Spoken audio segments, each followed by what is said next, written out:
When a jihadist slaughters someone in broad daylight, citing the Quran and screaming Allahu Akbar, the point he's trying to make is usually pretty clear.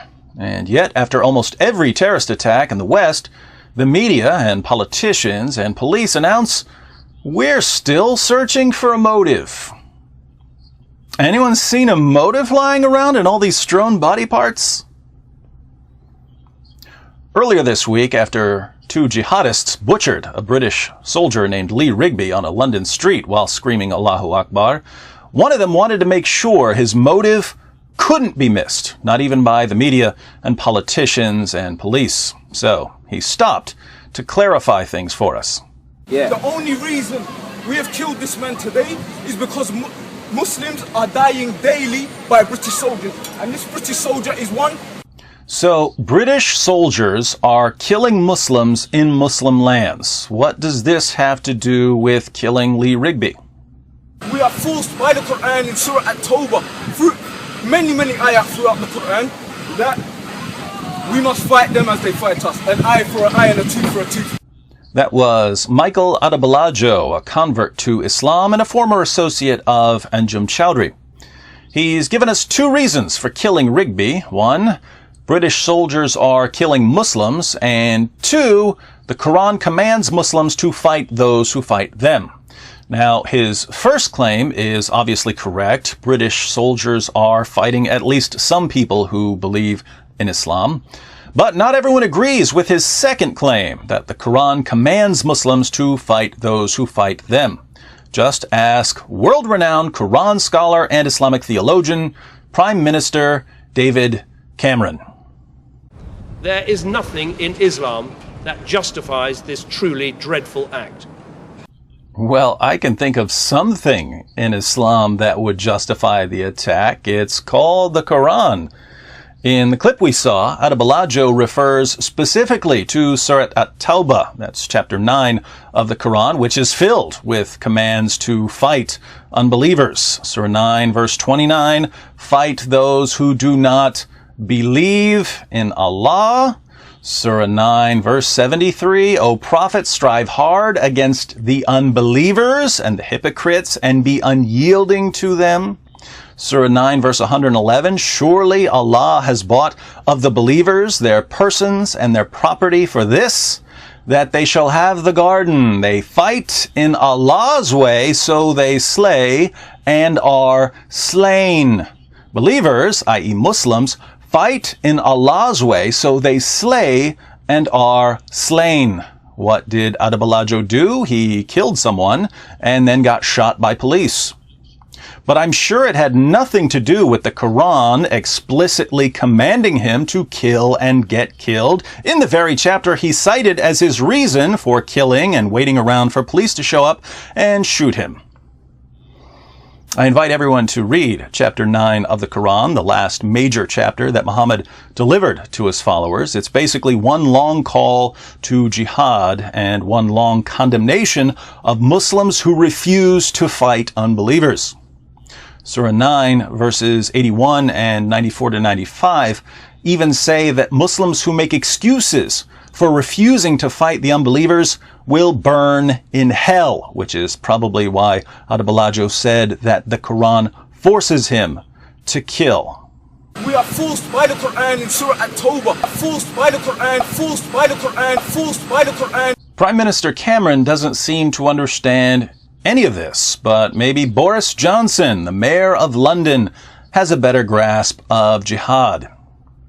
It is completely wrong to blame this killing on the religion of Islam, but it is also equally wrong to try to draw any link between this murder and British foreign policy or the actions of British forces who are risking their lives abroad for the sake of freedom. According to Mayor Johnson, Rigby's execution had nothing to do with Islam and nothing to do with the British Army fighting Muslims. Apparently, Mayor Johnson hasn't read Surah 5, verse 33 of the Quran, which says, "The punishment of those who wage war against Allah and His Apostle and strive to make mischief in the land is only this, that they should be murdered."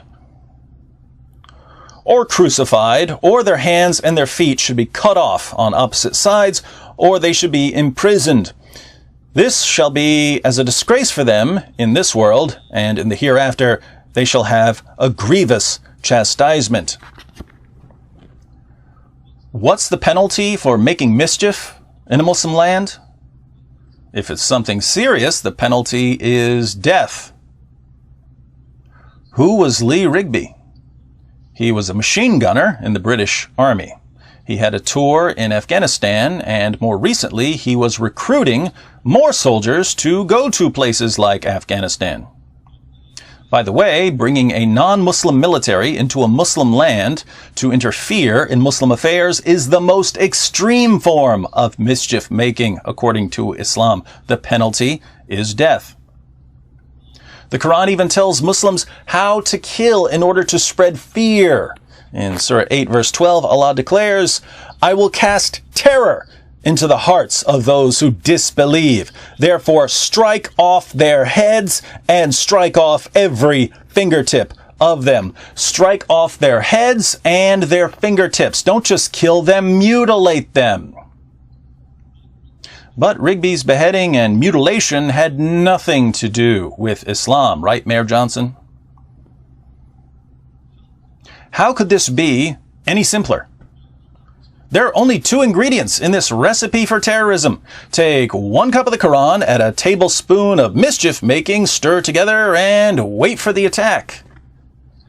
So, Mayor Johnson, saying that the teachings of Islam and British soldiers fighting in Afghanistan have nothing to do with the massacre of Lee Rigby is like saying that flour and sugar had nothing to do with the biscuits you were probably munching on for your afternoon tea while Rigby was being slaughtered like an animal in the city that elected you mayor.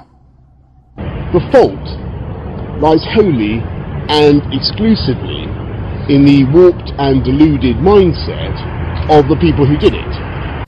Yeah, you and Mr. Cameron are the authorities on deluded mindsets. Do you guys have any strategy at all for dealing with terrorism in the UK? We will never give in to terror or terrorism in any of its forms. You'll never give in to terror? You already have, Mr. Cameron. The moment you decided to protect an ideology that calls for the annihilation of your civilization and the violent subjugation of your citizens, you gave in to terror.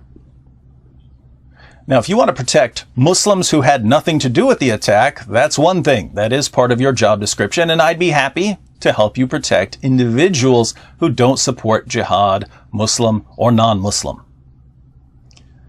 But you're protecting an ideology, one that commands its adherents, whether they know it or not, to brutally murder people like Lee Rigby. Instead of using your position to promote open discussion of this ideology, you use it to tell millions of people that anyone who obeys the Quran's clear commands to kill has somehow betrayed the religion that ordered him to kill.